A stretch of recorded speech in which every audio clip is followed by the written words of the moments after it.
Hey there. Thanks for tuning in to another episode of Tinnitist TV. Today, I'm talking to Sammy Volkov and Dana Wylie. If Graham and Emmylou, George and Tammy, or even Dolly and Porter have a place on your playlist, you need to meet these two Edmonton singer-songwriters and actors. Granted, they're a long way from the glory days of Nashville, but that hasn't stopped them from teaming up to record one of the coolest country collaborations of the year. The day had to come. Timeless without being bound by tradition, classic but set in a contemporary landscape, these rootsy duets are fashioned around the dynamic duo's undeniable vocal and personal chemistry. A few days before their album dropped, they got on Zoom from hither and yon to talk about joining forces, what role acting plays in their music, who gets to wear the nudie suit, and more. Enjoy. Well, Sammy Volkov and Dana Wylie, it is a pleasure to meet you. Thanks for taking the time to talk to me today. Pleasure. Thanks for Yeah, having us. yeah, my pleasure. We are here, of course, to talk about your new album, The Day Had to Come, which is, I mean, first of all, my compliments on this. It's a lovely piece of work, very vintage, very timeless, gorgeous songs, well written, well performed. Just great job. Thank you. Thank you. No, no, my pleasure. So the thing is, you guys both have fully functioning solo careers and other things to do. How and what made you decide to join forces on this? Well, I mean, it was a while ago at this point, but I don't know. In the annals of my mind, it's kind of started, at least from my perspective, like a long, long time ago. Because, well, for two reasons. So the title song of the album, "The Day Had to Come," I wrote that song probably close to 15 years ago, and I always pictured it as a duet. Like I always heard it with kind of harmonies throughout. And then never got to do it that way for 15 years, and found that I didn't do it that often, and it didn't really fit on any of my records because it was like unquestionably a country song, and I don't really make country records. And so there was that. And then over years I just happened to write a few other songs that were also unquestionably country songs, and was always wondering what to do with these things. And I think it was when Sam and I met that it was just kind of as the unmistakable thing for me. It's like, oh, well, this, if there's anyone to do country duets with, it's this guy. So for me, that was the way in which this album, however it came to be, was like kind of like the fruition of something that had been like percolating for me for a long time. So, but in Yeah. terms of in the moment, how and why we decided to do it, I don't remember. It just, I feel like things just happen. I'm not sure I remember exactly either, but I know that, well, we met a long, long time ago. And then I guess it was really just when we were working on my debut album that we heard our voices together, like Hmm. recorded for the first time. And we thought, oh crap, this is working really well. We should do some more. And I think Harry Gregg, our producer, and the two of us, I don't know whose idea it was really at first, but over the pandemic, we thought like an album of sort of comfort music would be nice, like classic country vibes, because we were finding it really valuable, especially in those sort of trying times, as like a place to find some peace of mind. And our voices just kind of work in that universe anyway, I think. Hmm. Yeah, Hmm. definitely. I mean, that's the thing. Hearing the two of you together, it really has a chemistry. It is one of those bigger than the sum of its parts scenarios. Was that something you anticipated at all, or was that one of those, you listened to this song back on the tape on when you first collaborated and just went, holy shit, or what? Well, for me, if I may, Yeah, Dana, like, hop in, hop in. I mean, when I first heard you sing backups uh, in the studio for some of my music on that first CD I did, that was like a holy shit moment for me. But I already knew that about Dana because Dana's very much a holy shit kind of singer. And like anytime you hear Dana, it's like it melts your face. And so I was hoping we would work together. Put that on your resume, Dana. Yeah, Space It melts Melter. your face. Yeah, yeah, Yeah. that's a quote. But truly, like, I mean, it's just undeniable.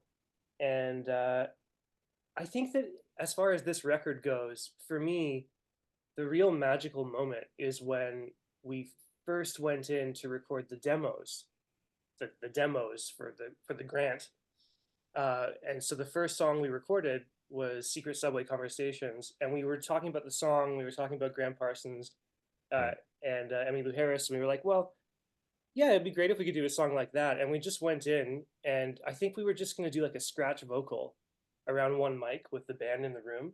But that was like the most magical vocal moment ever because I could tell that we were just on the same wavelength, and there was something happening that was really special. Like like you said, it was more than the sum of its parts. It was like some kind of special blend was happening in that moment because we were so relaxed, and we knew what we were going for. Right. Mhm. So what is it about that era and that sound of that the Graham, Emmylou, thing that appeals to you, that kind of draws you in? Um, I think for me there is something about the quality of the vocals, and it has to do with working with Sam as well because I think the first time I heard you sing, the thing that I thought beyond the face melting stuff, which totally applies as well, um, is that there's a because I was like classically trained and I did musical theater before I kind of ran away with the folkies.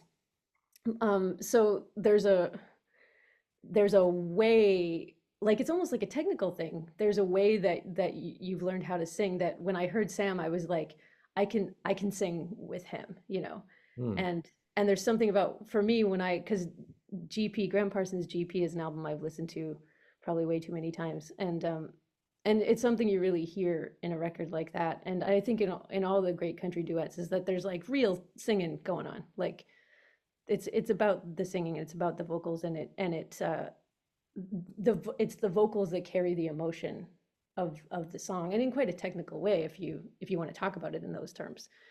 It's not the first thing that comes to mind because it is so emotional, but it's there's a lot of it's a very technical way of singing, really. Is it I agree. technical for you too in that way? Are you classically trained, Sammy, the same way she is, or are you sort of a more natural? Well, it's funny to hear you both talk about the classical thing because I agree that there is definitely like a lot of technique going on in those old records, and when me and Dana sing, there is something, I don't know, maybe it's like breath support, but I mean, I don't have much vocal training as far as singing goes, but I had a lot of vocal training as far as speaking goes, like for just speaking without a microphone in a play with like an acting thing. So that helped me a lot for sure. But I think when it comes to like that kind of classic sound and us being able to kind of pull it off, or hopefully, I know Dana can. I'm trying to like to live up to what she can do. Um, I think it's just from listening to tons of records because I know that uh, I don't consciously try to sound like anybody, but I think I just sort of subconsciously took on some vocal style by listening to old records all the time. And maybe people were more conscious of that when they went into a studio and like, all the way back to the 30s, and they were more conscious of technique, but I don't think about it that much. I know about it, but when it comes to the singing, I just sort of maybe it's more of a subconscious thing from listening to lots of old music.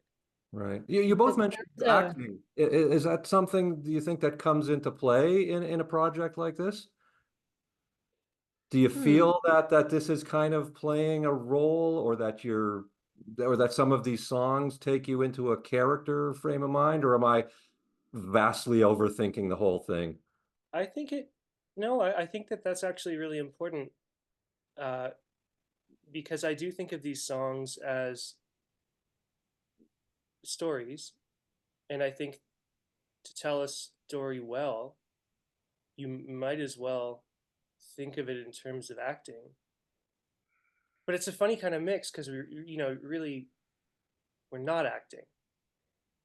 I don't know, Yeah, it's I'd tricky. agree that we're not. But I think there's something about these songs like if I had to define like what makes a country song a country song, like there are so many ways that you could do that, and that's a can of worms. But one thing is that like it's kind of theatrical just in so far as like the emotions are heightened, you know, it's like there, you know, there are lots of kinds of contemporary folk music and folk pop and whatever where the what's being expressed is a bit more everyday. It's a bit more like pedestrian or, you know, and more like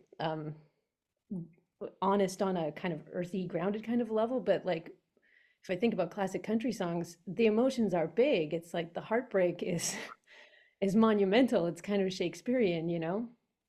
So Well, I yeah, think especially if you're talking about the Emmy Lou Graham, who are kind of drawing on the George and Tammy, yeah. kind of very life and death romantic melodrama in some ways, right? Yeah, yeah, exactly. The stakes are high, which is like which is a term that I know from theater for sure. Like that's when stories are interesting is when the stakes are high, and Yeah, I think it is. And so yeah, you have to sing it in a certain way to carry those emotions. yeah. Right. I think that maybe what it is it's not that we're acting, but theater comes into play because maybe we've both been sort of trained to be really uh, vulnerable and In touch, right? With to, your, yeah, and yeah, not to hold back at all because yeah. Mm. we've seen and learned like the value, and we appreciate the value in that when we listen to other performers or see other performers. It's like a total waste of time to be cool or to hold back at all. Mm. It's going to work better for the song and for anybody listening if you're just really there and really vulnerable and willing to kind of make a fool of yourself. Uh, yeah, Well, yeah, I mean, if you're not willing to make a fool of yourself, why leave the house, right? That's, when it comes yeah. up. Indeed. Um, so were these all songs that you kind of had in your back pocket, Dana, or are some of them new or some of them co-writes? Tell me about sort of amassing this catalog of stuff for the album. Oh well, this I do remember the specific moment. We had a meeting, and I just had like three or four songs that were kind of yeah in my back pocket from over several years. And I was like, so here are the few songs that I have, and I thought, oh, Sammy will probably have a few too, and then maybe we'll do some covers, and then Sammy just had like a dozen, so Oh, he just kept them coming. So wow. Well, Are you just listening. an ultra prolific writer, or do you just are you a guy with like 100 unrecorded songs sitting around, or Uh, Probably really bad ones, yeah. okay? But I wanted to bring good stuff to Dana, and so I think it's just that like Dana said, she doesn't normally do country. Mhm. Like you don't normally write in that way. Like Dana's stuff is like really complicated, soulful, intelligent folk music, And and face melting. yeah, and face melting. And I think that for this album, we were kind of trying to be more salt of the earth and rootsy, and like maybe even there was room for a bit of like cuteness in the style of songwriting for some of these things, like a retro kind of vibe. And I think I just naturally kind of write in that way more. So I had more stuff that we could play with, but you know, some of them I felt were not that good. But You were Harry wrong. and Dana, well, but Harry and Dana made them work for this album. I don't know if I would have been able to see their potential or to massage them into a place where they were working. Uh, but yeah, I think that it's more just like the way we naturally are inclined to make records. Like the fact that I even say make a record is like because I'm secretly 95 years old and that's how I think of music because my brain is Uh, broken and stuck in that world. But Dana's songs, I think they're the best written, and I'm not just saying that. They're just really beautifully crafted. And when I first heard Dana play "The Day Had to Come," the title track, I was like, I was just blown away. I was like, this is a classic song. Like this sounds like a song that Graham and Emmy Lou would have covered. So Yeah. Definitely. I mean, a lot of them do. One of the things I love about the album is I know you guys can instantly tell who wrote what, but to me, the songs are all fairly consistent in terms of quality and sound, and it's not so easy to go, oh, this one was written by this person and by that person. And they're also, Mhm. it's not an album where it's front loaded. It's not like, oh, they've put the lesser songs on the back half. I mean, the some Right. of those songs, Tears on Parade and My Heart Up Against You, Ain't Found Heaven Yet, those are just every bit as good as all the other ones. So it's a really strong 10 songs. There's no filler here. Is this everything you recorded, or is there more sort of in the can?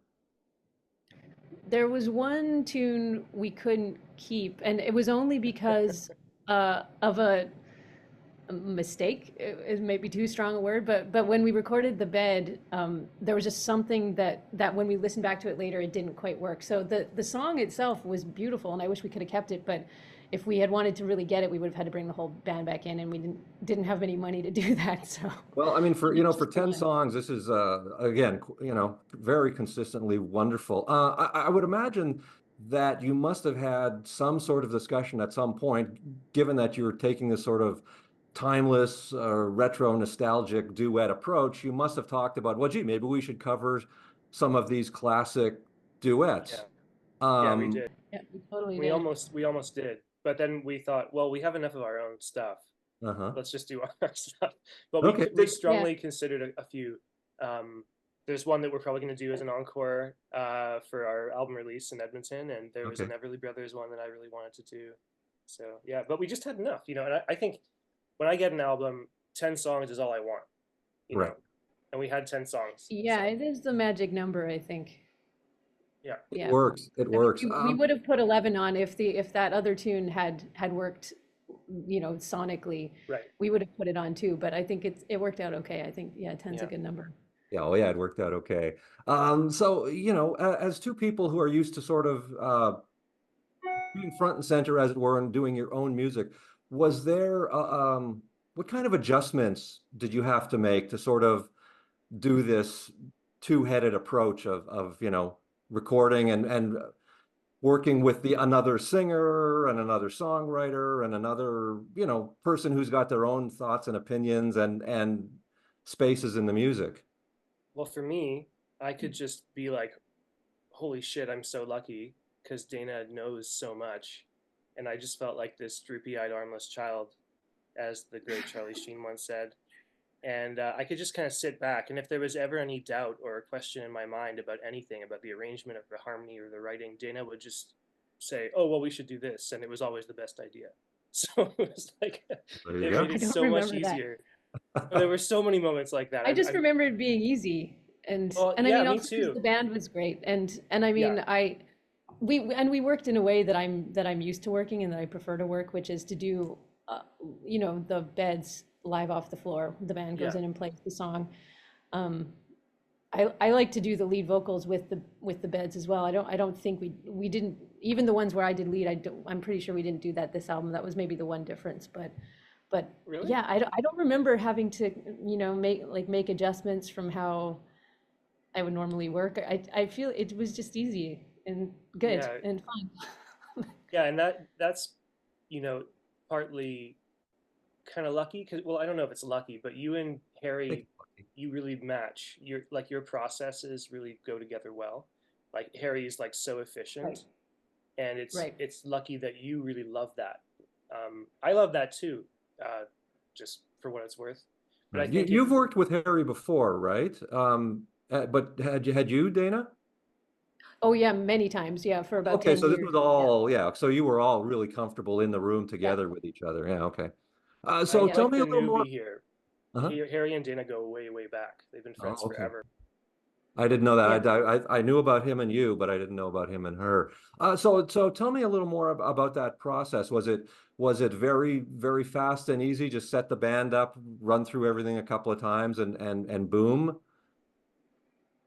I think there were a few places where, we discussed certain arrangement things and tried out a few options, and then, um, but yeah, for the most part, it was we got the people that we knew would do a great job, and probably depending on the song gave them more or less guidance in terms of the approach we wanted, and then just kind of, yeah, let it go and let them play, I think. And all kind of first take, second take, not a lot of overthinking it.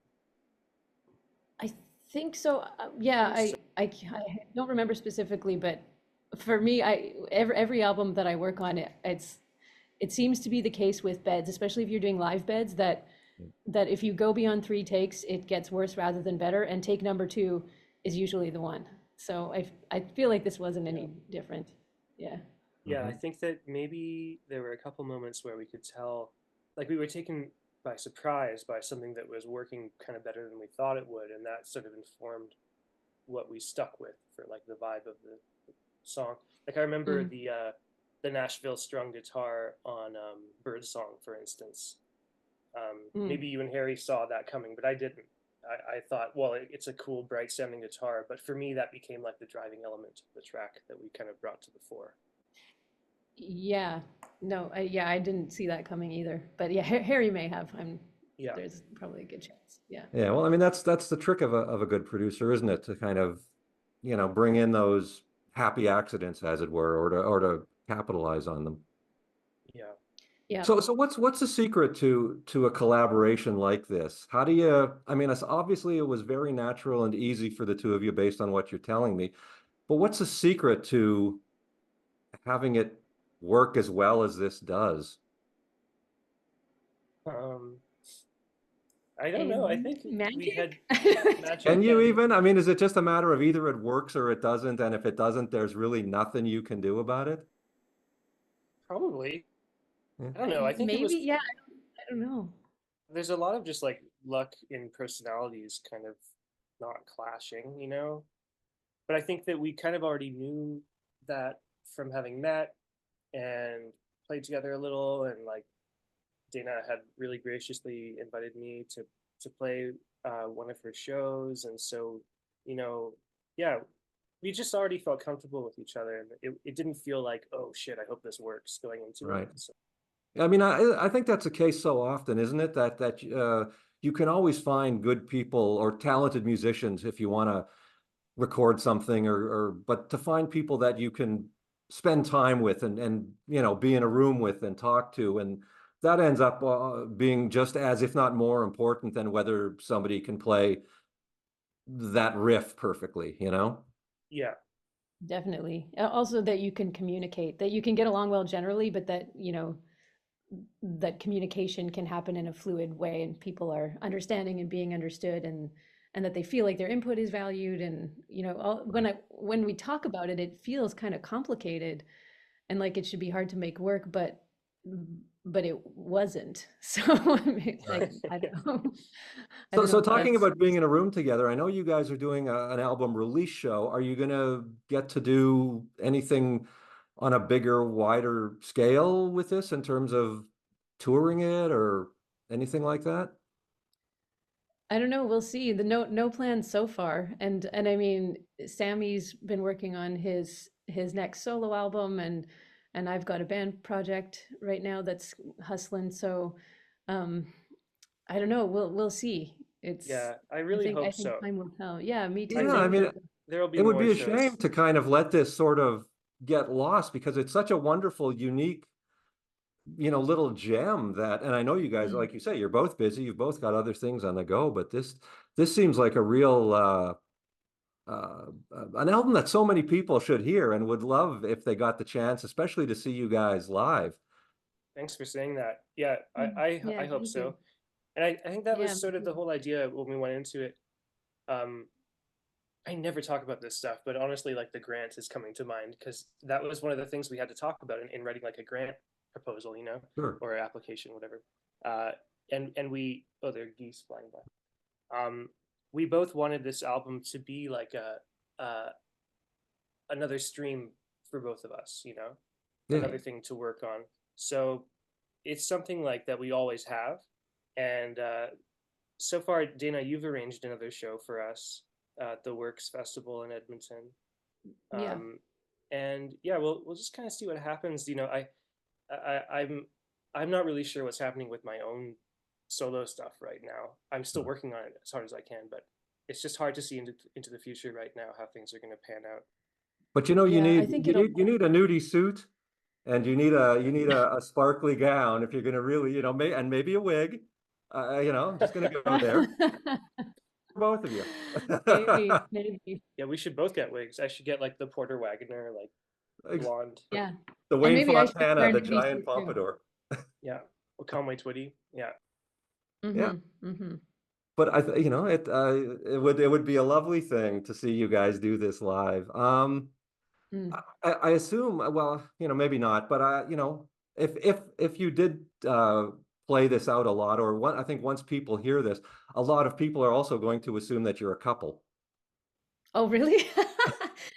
How many years That's older funny. than you am I? Sam? Like enough Well, that that would be people would go, oh, really? Oh, them. Okay. I'm 95. Well, you know, let people dream. There you That's go. right. Let We them all think have what to they have want our to dreams. They can picture us however they want. They can think of whatever they want. Yeah, Uh-huh. exactly. All right, guys. Well, listen, that's all I've got for you today. But I want to thank you so much for taking the time to talk about this, and thanks so much for making this album. It's a real lovely piece of work. Oh, thank you so much, and thanks for having us. Yeah, my Thank you pleasure. very much. And I hope we see you on a stage somewhere in a spangly gown and a nudie suit and two big wigs. But I get to wear the nudie suit.